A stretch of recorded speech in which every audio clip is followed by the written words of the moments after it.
Midnight in Kenosha, Wisconsin, and protesters are gearing up for a 60-kilometer march to Milwaukee. We've got people out there looking out for us, but we need to be our eyes and ears as well. The motivation to keep the spotlight on Jacob Blake, the black man who was shot multiple times in the back by a white police officer back in August.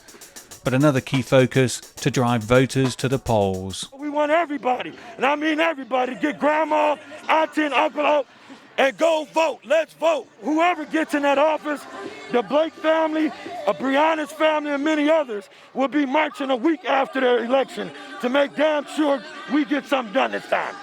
The shooting left Blake paralyzed from the waist down and prompted protests that in turn led to clashes with police and the destruction of property and businesses.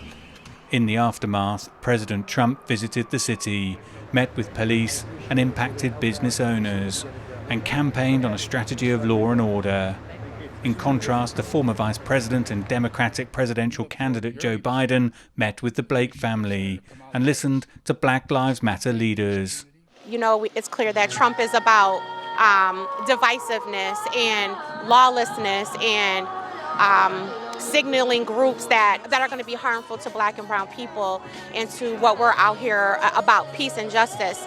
And even if Biden gets in, we're going to hold him accountable for the things that he's promised on his platform. There is reason to believe the Law and Order platform will resonate with voters. Cities across the country reported spikes in homicides this summer, including Chicago, which recorded its deadliest September in over 25 years.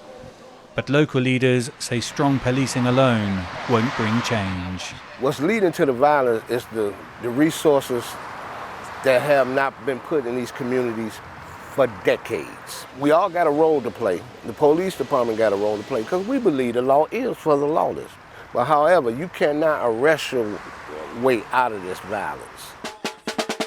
Back at the march, organisers hope to encourage early voting. This is just one of a number of events that have been arranged in and around Kenosha ahead of Election Day. They want justice for Jacob Blake, but they also want their voices heard at the ballot box.